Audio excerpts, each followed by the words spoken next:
Hi, Mike. Thank you so much for taking the time out today and joining me on this podcast episode. I really appreciate it. How are you doing today? Hey, Russell, how are you? Nice to connect with you. Appreciate you having me on. Yeah, the pleasure is mine. Yeah, I'm doing really, really well, and I'm super excited for this episode and learn more about your journey, how you started your business and your took the business to the next level, like how you are right now. So yeah, before we jump into more into what your current situation is, like we wanna go few step back where you started your career, your early age.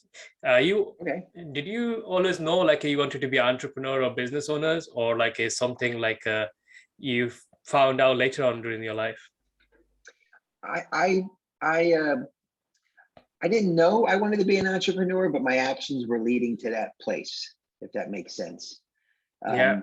I grew up in a family that was in the construction business, Mhm. and so by the time I was 15, I was basically on construction sites, right, working for my father and working with my brother. And before you know it, by the time I was 18, I was kind of assigned to run some of the smaller sites, and that was an interesting situation. But it gave me really great, a really great skill set, and it gave me a level to handle things, handle big amounts of responsibility at an early age.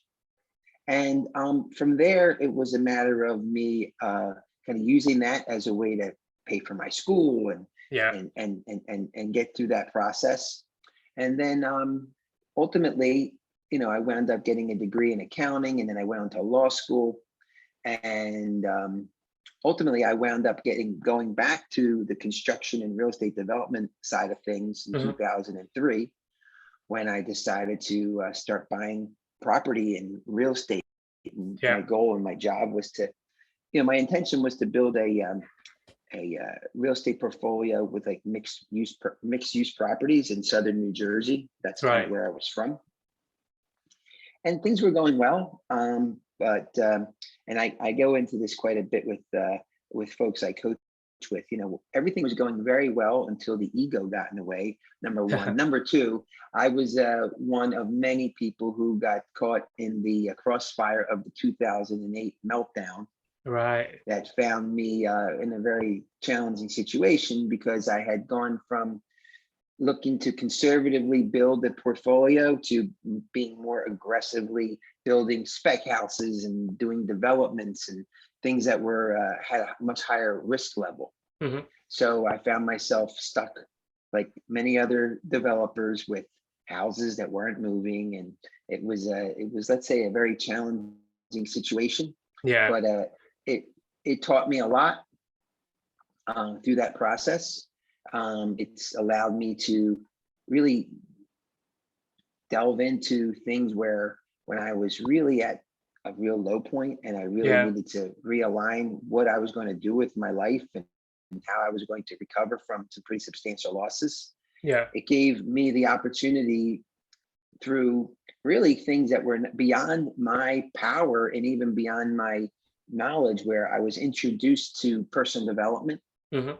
It also gave me the opportunity to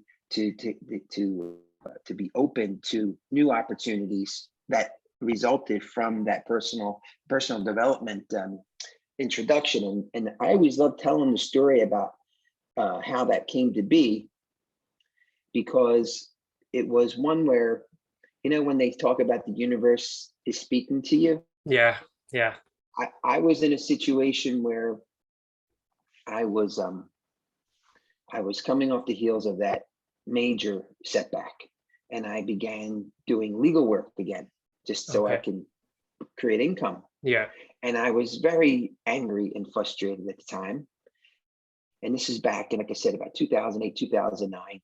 And very long story short, um, I had been working on a case to represent somebody in a municipal court hearing. Mhm. And a very, very long story short, I kind of had a major chip on my shoulder that day. I had gotten into a big argument with my wife because we were just struggling with finances. And, a Yeah. lot of people can relate to that, I'm sure. Yeah. And it was one of those situations where I was basically waiting for my case to be heard in the Mhm. back. And a guy who I had never met before ever in my life came up to me literally out of the blue and said, "You need to read the Four Agreements." I mean, never met this guy before, Right. right? Came out of nowhere, and I looked at him kind of funny, and I'm like, "What?" And he repeated it again, Yeah. and he said, "I was just like you. I was angry and frustrated." He goes, "And it ruined my life. I got divorced," and he kind of went through his story. Yeah. And he's like, "You deserve to read that book." So it was one of those situations where, uh, What book was really, it? it was the Four Agreements. It was a Okay. book called the Four Agreements.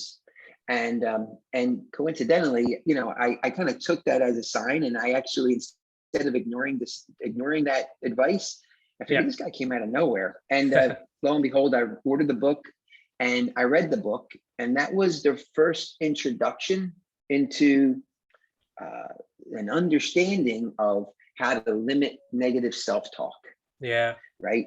That was something that they don't teach that in school, right? No, They they don't don't. teach that in life, and unless you have mentors and people who kind of get you to understand that, Yeah.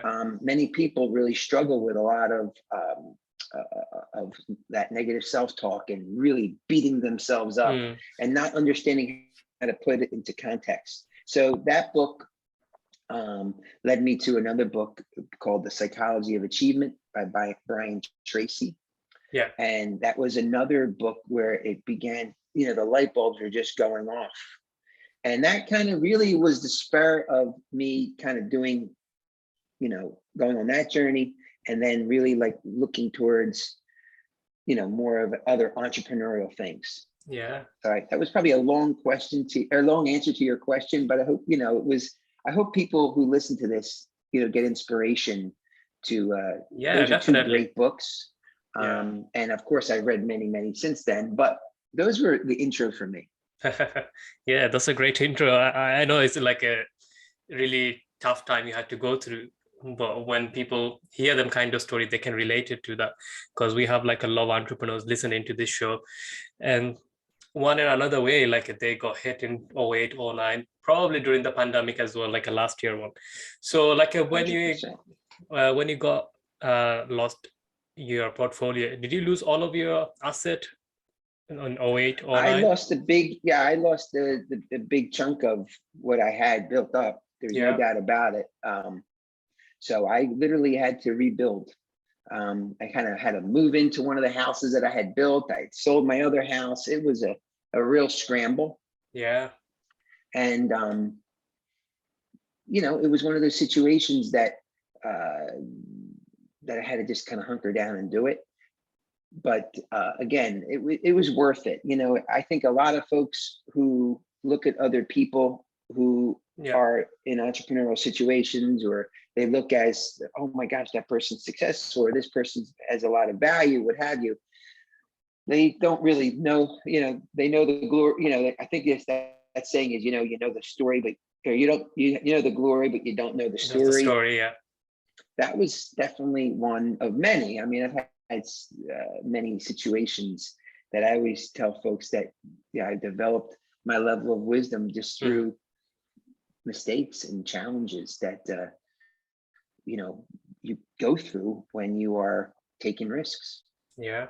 So what made you actually keep going, like after you had the hardship of losing like a kind of everything, to like a, again, you're not giving up, you're the entrepreneurial spirit, keep going, Right. starting a new career, like probably like a new direction where you wanted to build your empire in a real estate, but not that way, like a, you joined like network marketing company, now you're doing consulting for helping other business owners as well. So how did you kept Right. moving forward, and like you had the mentality not to give up? That's a great question, and it really boiled down to one of the things I always tell folks is it's really important to ask for help. Right. Our ego oftentimes doesn't allow us to ask for help. Yeah. Right. We have, you know, a lot of us are conditioned again, how our educational system is set up, and how our cultural situations are set up, that, it's almost taboo to ask for help. Yeah. But in my situation, I had been, after all that happened, like I said, I began to do legal work again. And it just so happened that I ran into an old law school buddy, and we sat down and I talked to him about what was going on, and I basically asked, hey, you have any Mhm. work for me? Because it was, one of those situations where I needed to create income. And Yeah. that led me to working and having a great run at a law firm for about 3.5 years, almost 4 years. Right. But during that time, it was one of those things where I remember telling him specifically, I don't want to work for anybody, right? I want to be my own boss, right? Yeah. But lo and behold, you get involved, and what ultimately happened there is, again, great experience, but it was one where I knew that nagging situation that always kind of tugged at me to say, hey, you could do something else and you could do something on your own and things like that. And then it also kind of corresponded with where my wife was. My wife, Desiree, her and I have been together since we're kids. Yeah. And she had done very well as a pharmaceutical sales rep. She worked for a really large pharmaceutical company, spent close to 15 years there. But it was one of these situations where I was working and I was doing a lot of municipal work, meaning I would be at night meetings. Yeah. So I'd be coming home, say 10:30, and she would still be working. And we had a young daughter, and there was just um, a lot of unhappiness and Yeah. recognizing that this is not working. So obviously, again, like many people, you look from the outside and it looks like, oh, they're doing really well, but you really don't know until you're inside. Downside. So Yeah. again, that was a situation where we knew that it was time for us to kind of realign. Mm-hmm. And at that time, that was when I kind of said to my wife, I said, what do lawyers do? What do we do typically when we don't know the answer to something, whatever else? We hire an expert. Right. So that's what I did. I wound up to some great fortune at the time. We had been affiliated with a network marketing company, right? Okay. And we were doing okay, but we really weren't tied into like really understanding the full dynamics of what Yeah. was possible. But even with that, we were introduced to a success coach or business coach who had been mentoring some other people who was doing very well. And his name is Jeff Combs, and he's out of Stockton, California. Great guy. He's an absolute master at what he does.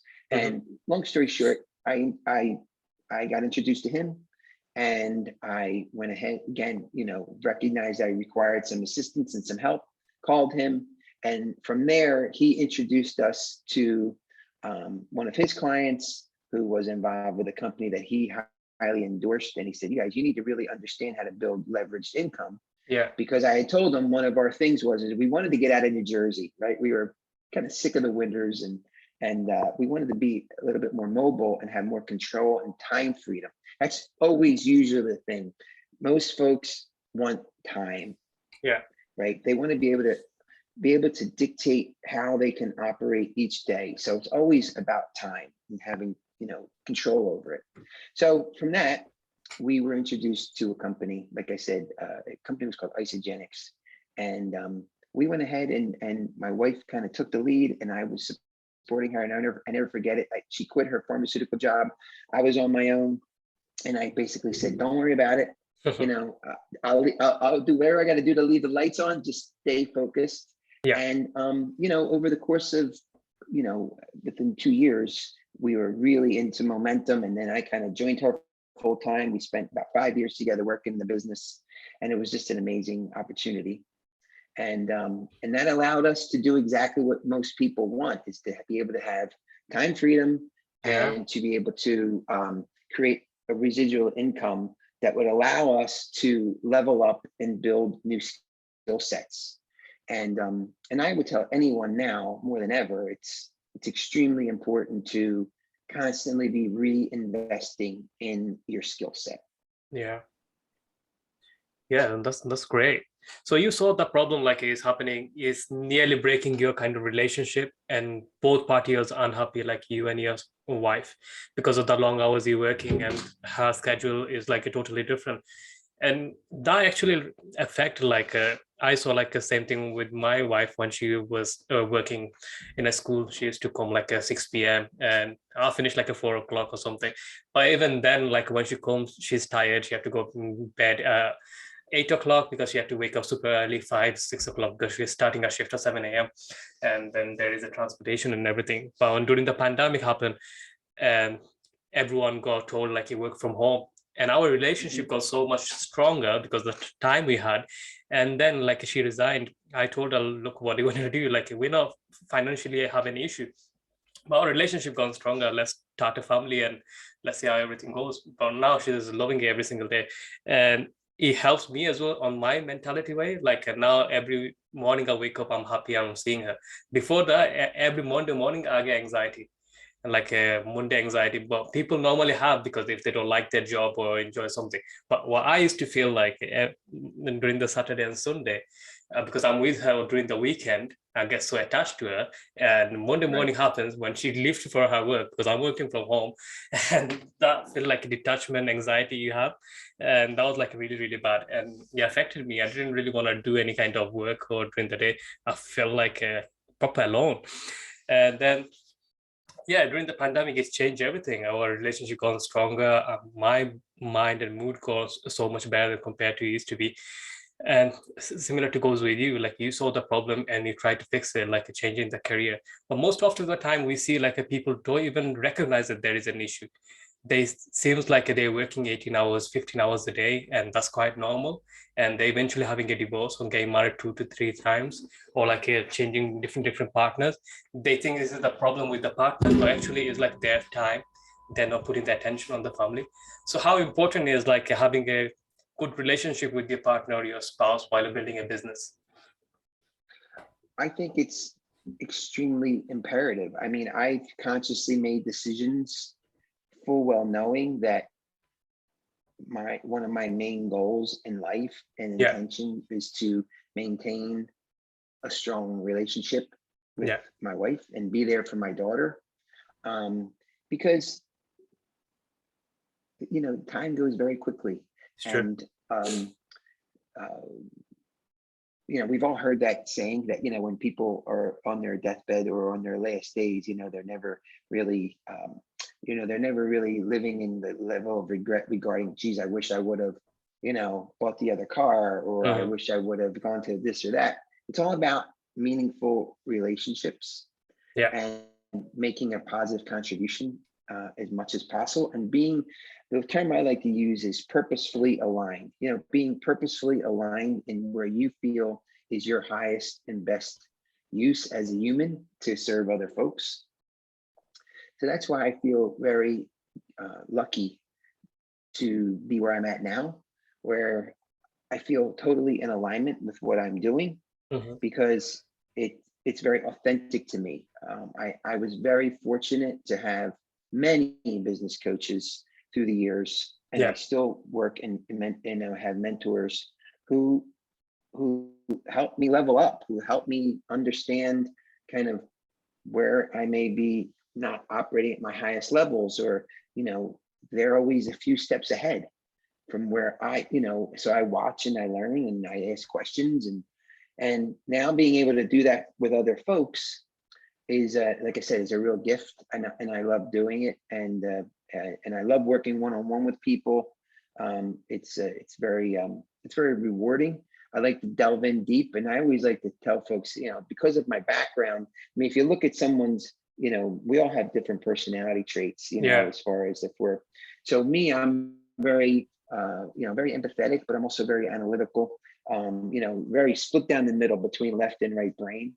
So that gives me some really, I might feel a really interesting value proposition that I really like, because I can turn on the high analytical aspect of things, and then I also can be very creative to help people. I mean, one of the things that I like to work with folks with specifically is particularly folks who are service professionals, yeah, people who are just like me, right? Who are either chained to the desk, or they're chained to, let's just take an attorney for an example. I mean, so yeah, many attorneys are just unhappy and disappointed with where their life is, and they're chained to the billable hours Yeah. model. And I say for the most part, that process for many people no longer serves them in any real meaningful way. And they get caught up in that anxiety associated with the stress of having to produce under that scenario. Hmm. And it limits their ability to develop new skill sets where they can actually realize their value in new ways. So I like to work with folks to kind of help them uncover new revenue opportunities and income opportunities Yeah. with skill sets that they have. And then also understanding that, some of those skill sets are going to have to be developed and come into focus. And that's the real idea of one of the things I really like working with people too, is kind of helping them identify, what their clear value proposition is, right? And Yeah. kind of being really in alignment with their purpose. Because once once a person's able to do that, it totally reignites the inspiration to move forward, and it gives people hope to move beyond what they're currently doing. Yeah, it's true. You know, Absolutely. so and especially coming off of where we are with this whole pandemic Yeah. situation. I think look, one of the silver linings of the pandemic was the onset of, say, video conferencing and things like that, getting to meet people from different parts of the world and things like that. But there is also, I mean, it's a double-edged sword, because I think it's also can be used as a crutch for people Yeah. to not go out and meet new people, right? And develop those relationships. That's why they're creating like a new universe, isn't it? Like a metaverse coming, like a virtual world. You be your Yeah, home and you try to connect with other human being. yeah. I'm not sure how I feel about all that, but I guess it's look, one thing I do, you have to embrace kind of Yeah. new technology and things like that. I think there's going to be a happy medium for both. Yeah. I really do. I think there's going to be a happy medium for both. I hope that that's the situation. Yeah. So you have created your income source from like a network marketing company, and both of you and your wife create a passive income stream.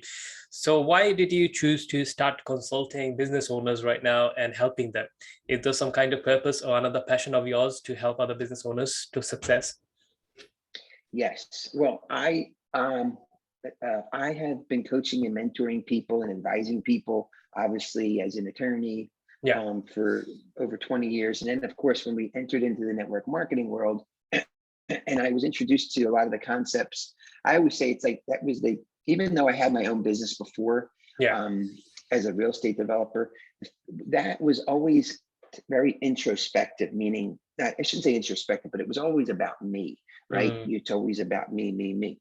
So when you get involved in network marketing, for example, you really get to learn how to be able to bring value to other people yeah. in order to inspire them to take action. So I was very, very fortunate enough that through the years, coached and mentored hundreds and hundreds of people through the process of, in our situation with Isogenics, it was a health and wellness company. So that was great because it had a very tangible result where people had weight loss solutions, and their Yeah. energy performance solutions were great. So they had a body transformation. They had a tangible result, which was great, that inspired them, which was amazing, right? But then also in speaking with them, I realized how many people just didn't really understand the value of investing in themselves and really seeking out their own individual greatness by by being mentored by other people. So that was like one where, after doing it so much with folks through those processes, it was one of those scenarios where everybody would be like, "Why aren't you doing this?" Yeah. For everyone. So that became kind of like the ongoing kind of joke that, "Hey, why aren't you doing this?" So for me specifically, I really wound up doing it intentionally and really beginning to advocate it and promote it. Specifically, once my wife and I, we actually moved to Florida, so the west coast of Okay. Florida, which is great. Yeah. So we moved out of New Jersey, and now we live, like 8 minutes from the beach, and we just love being here. We're done with the winters and done with the snow and all that crap. Nice weather, yeah. So that was one of my my projects and one of my goals to establish this business with, again, real purposeful intention.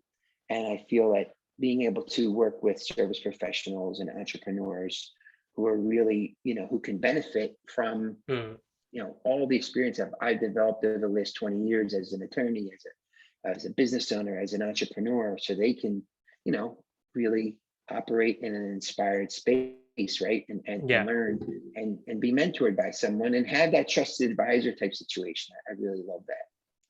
Yeah, that's great. So yeah, so you started your business right now. You're helping other entrepreneurs and service professionals. So right now, I have like one question, which is basically related to the pandemic. So during the pandemic, a lot of business owners lost their businesses, or like they need to make significant change on the how they run their business. Like you mentioned, we introduced with like a video conferencing, like this one Zoom call. A lot of business owners like I didn't know prior to that like he can actually do that. And I had like a few Right. clients under my marketing agency, and they were like wealth management companies, and they didn't know how to interact with people, like how to do wealth management consultation to them. And they like paused our services for a couple of months, and then after that they like came back and then asking like, oh, we can do that through Zoom. And I told them like, yeah, I told you like this works. They're like, oh, we thought like this is not compliance and etc. So right now is more and more businesses adapting like a new technology, new things, and adapting for different things, like a brick and mortar businesses getting into e-commerce platforms and creating their businesses like that. I'll have the question for you, which is like obviously you gone nearly losing everything in 08, 09, and you gone from like a really hard time and hit the rock bottom. So if someone is hitting a rock bottom during the pandemic, what's the best way to from them recover and keep pursue their dream, their goals, and like move forward with their life? Well, like I said before, I think what helped me was when I realized that um, I could ask for help, right? Because that's probably the biggest takeaway I would tell anybody, no matter what situation they're having. You can Mhm. ask for help because there are people out there who will help. And also recognizing that it's a process, and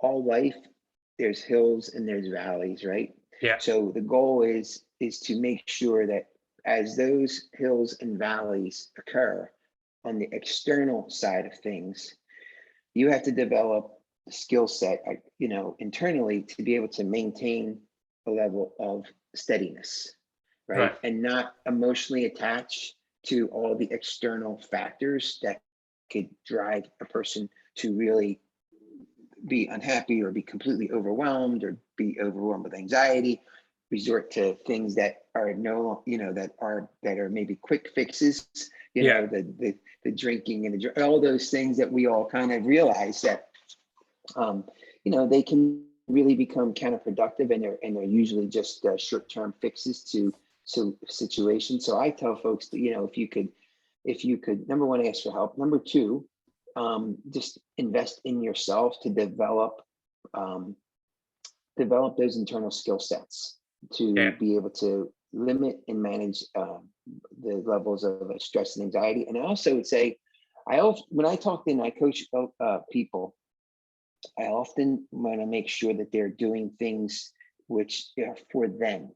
Mm. So I always start with exercise, right? Yeah. So there's pictures of me from 2005, 2006, when I was in the throes of building, and we had employees and I had money all over the place, and there was projects and all kind of stuff, and I was probably about 40 pounds heavier, Wow. right? And just miserable.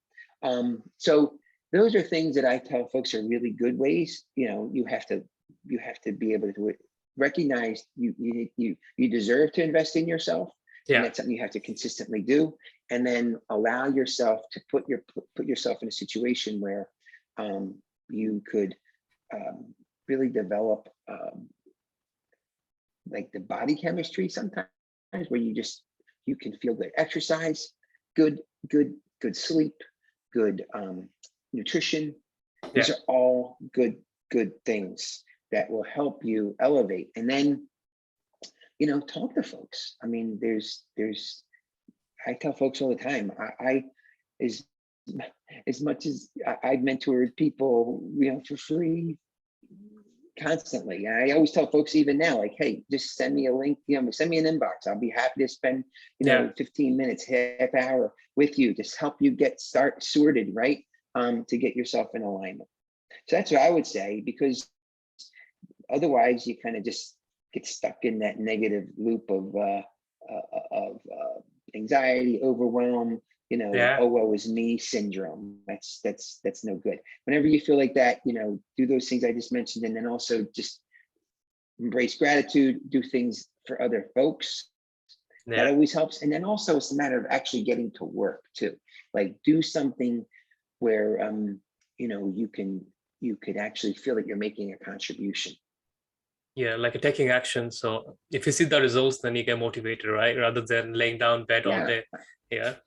100%. I mean, yeah, it's a matter of taking action. And because there's going to be the hills and the valleys. I mean, there's Yeah. just no doubt about it. So if you can manage that, your mindset, and invest in those resources to develop those, I call it habit, skills, and mindset, that you could, really overcome anything that comes along. That's not going to say it doesn't exist. It exists with all of us. It's just a matter of who can put it into context as quickly as possible, who doesn't allow themselves to just kind of go off the rails, and they're able to just kind of stay focused and get back on the horse and move on, and also reinvest in themselves. That's one of the keys too. Is I find so many. Yeah. I'm sorry. No, I'm just saying, like, and be prepared for like them kind of events gonna keep on coming, right? Because them kind of events is like it's not in your control. Like things gonna be changed, the environment lockdown, could be like a new taxation, new rules, a new legislation.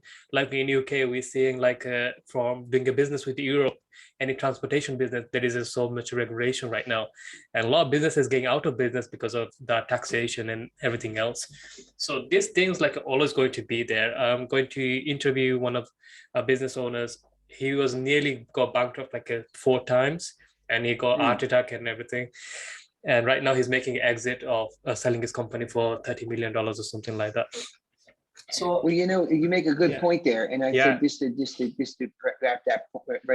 wrap that point up is, another thing I always talk to folks about is that you have, like, a person, the person can not solely identify with what that is that they do, right? Your value as a person and as a human, and your potential is not solely limited to what that particular role may have been that brought you, you may have had success, or now that maybe you're in a situation where it's a negative situation. I mean, I've coached and mentored people on that as well, because there have been some people that I know who have been casualties of the pandemic. yeah, And that's what I tell them is, like, you have to detach from that identity, and recognize that you have to move on, and that you have the ability to move on, and realign yourself and develop, utilize those skill sets that you've had, and then seek new opportunities. yeah, definitely, totally agree with you on this one. So yeah, Mike, we are running out of time this podcast. So it was great learning from your experiences and your journey as well. And so yeah, those who are listening to our podcast, if anyone wants to reach out to you, want to work with you, what's the best place to find you? Like your Well, website, social media? yeah. So the easiest way to connect with me is, I've been telling folks, just reach out to me on LinkedIn right now. I have a website that's being revamped right now. So I'd rather them just connect with me on LinkedIn. So it's Michael J. Coluzzi, or Michael Coluzzi, Yeah. Coluzzi. That's the easiest way. They can send me an inbox and say, hey, I listened to you on Razzle's podcast, which would be great. If they want to send me an email, they can send me an email at mike@mikecoluzzi.com. It's MikeMikeColuzzi.com. Again, shoot me an email there. And those are the easiest and simplest ways to connect with me. And I would love to, to connect with folks who feel a connection to what I said today. Yeah, that's great. Thank you so much for sharing them details. So, Mike, thank you so much for coming to this show and giving your valuable time to us and our audience. I really appreciate it. So, I wish you good luck with your career in life and your business venture. And have a wonderful day and wonderful year. You too. You too. I look forward to it, and I'll make sure that when you go to air this, I'll make sure I share it with my folks too. And I look forward to developing an ongoing relationship with you too, Brad. So have a great day, and thank you so much. Thank you. Really appreciate it. So yeah, and that's Yeah. a wrap, guys. Thank you so much for listening to this show. So you know how to find Mike. So go to his website and email him, or like reach out to him on his LinkedIn. And if you want to work with him or learn more about him, just go reach out to him. So yeah, till then, stay safe, stay healthy. I'll talk to you on the next episode. Thank you, everyone.